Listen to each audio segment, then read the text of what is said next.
Oke, assalamualaikum warahmatullahi wabarakatuh. Jadi di sini saya akan mereview tugas video yaitu tentang tips bisnis sukses.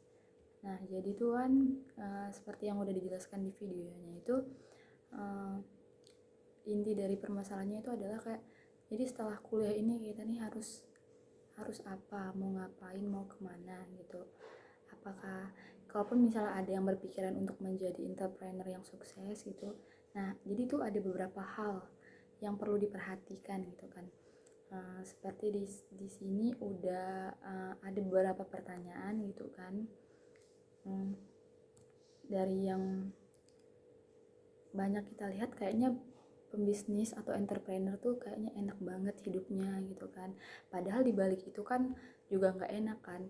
Mereka bekerja 12 sampai 16 jam nonstop terkadang. Terus kemudian ada beberapa juga yang nggak dibayar. Terus ada juga yang gagal gitu loh kan. Nah, seperti itu. Nah, jadi di sini tuh ada beberapa pertanyaan yang patut dipertanyakan gitu loh. Apa benar kita tuh mau benar-benar serius jadi entrepreneur gitu kan. Jadi itu pertanyaan pertamanya adalah, oke, jadi kembali ke pertanyaan pertama yaitu apakah kamu sudah siap bekerja keras? Nah, bekerja keras tuh nggak cuma tapi bekerja keras tuh yang dimaksud tuh bekerja 10 kali lipat lebih keras dan lebih lama itu kan dibandingkan kebanyakan orang. Nah, terus juga permasalahannya biasa tuh jadi orang yang paling akhir pulang dari kantor gitu kan. Nah, di sini dijelaskan penelitian di Amerika, berdasarkan penelitian di Amerika, entrepreneur itu orang yang bekerja 63% jauh lebih lama dibandingkan orang-orang yang biasa. Nah, jadi biasanya kalau orang yang kerja 7 atau 8 jam kerja, jadi saya ragu apakah seorang entrepreneur itu benar-benar yakin untuk menjadi entrepreneur gitu. Karena di sini tuh bukan tempat yang anak manja dengan anak yang mental-mental perkedel gitu kan, seperti itu. Nah, terus yang kedua itu apakah kamu siap kerja tanpa dibayar bahkan dalam jangka waktu yang begitu lama seperti kayak seminggu, sebulan, bahkan sampai bertahun kayak gitu. Nah, biasanya kan kenapa nggak dibayar gitu? Biasanya kan kalau para entrepreneur atau pengusaha itu kan memberikan uangnya itu kan untuk mengembangkan bisnis mereka. Dan biasanya mengembangkan bisnis mereka atau juga untuk menggaji karyawan. Jadi nggak ada pemasukan untuk mereka sendirinya gitu. Makanya mereka juga nggak dapat gaji. Terkadang ada yang seperti itu. Nah, lanjut kemudian apakah kamu tuh siap untuk menerima penolakan gitu kan? Penolakan dalam arti kata seperti jadi gini, semua orang sukses itu pasti pernah mengalami penolakan, gitu kan? Seperti kayak Uh, si Colonel Sanders, pendiri KFC itu udah ditolak sebanyak 1911 kali sebelum akhirnya seseorang membeli resepnya. Terus juga ada si J.K. Rowling, penulis Harry Potter yang ditolak 12 penerbit sebelum bukunya menjadi bestseller di Walt Disney dan dipecat dari perusahaan animasi karena kurang imajinasi. Nah, jadi kesimpulannya itu setiap orang tuh pasti pernah menghadapi penolakan. Nah, pertanyaannya apa kamu siap dan bisa nerima itu sebuah penolakan atau kegagalan yang udah kamu jalanin gitu loh, seperti itu. Terus yang keempat adalah apa kamu siap menghadapi malu ketika kamu merasa gagal gitu, terus nggak berhasil, udah aku gimana ya, seperti itu.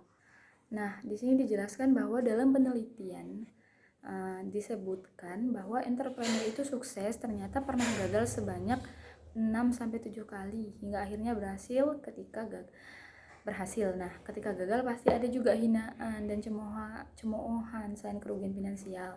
Jadi gagal itu adalah pasti dan itu adalah bagian dari proses seorang entrepreneur, seperti itu. Nah, berdasarkan penelitian juga ada 80% startup gagal di 5 tahun pertama. Kalau misalnya kamu lolos nih 5 tahun pertamamu, nggak usah senang dulu gitu loh. Kadang ada 80% akhirnya gagal juga di tahun kedua. Jadi kesimpulannya adalah dari 100 tetap baru yang benar-benar dibuka hanya 4-nya benar-benar bisa berhasil. Nah, ini sih yang lebih ditakutkan. Jadi poin yang kelima itu, apakah kamu benar-benar siap untuk menghadapi pengkhianatan? Jadi itu ternyata pengkhianatan nggak cuma di dunia percintaan ya teman-teman, ada juga di dunia perbestian, persahabatan gitu, di lingkungan kerja itu juga ada pengkhianatan gitu kan. Nah, salah satu pengkhianatan yang ada di lingkungan kerja sendiri itu seperti kayak ditipu orang-orang terdekat, ditipu jumlah uang, prestasi yang menjanjikan, atau semacam itu. Nah, kemudian lanjut ke pertanyaan terakhir. Pertanyaan terakhir itu, apakah kamu siap menghadapi berbagai masalah yang datang dengan tiba-tiba? Masalah yang datang karena ketidaktahuan kita, gitu kan. Seperti itu. Nah, wirausaha sendiri artinya menjadi problem solver, yaitu memecahkan masalah dengan sebuah ide yang berguna untuk orang lain. Nah, kamu dibayar ketika kamu memecahkan masalah. Seseorang menjadi wirausaha adalah kemampuan untuk mencari jawaban sendiri, karena seringkali orang merasa putus asa karena mereka nggak menemukan jawaban atas permasalahannya. Nah, sekarang kalau kamu mengira bahwa dunia entrepreneur itu adalah dunia yang indah, penuh dengan barang mewah, uang jatuh dari langit, kamu benar-benar salah. Ini adalah dunia yang gelap, sangat jauh berbeda dengan yang dibayangkan oleh banyak orang.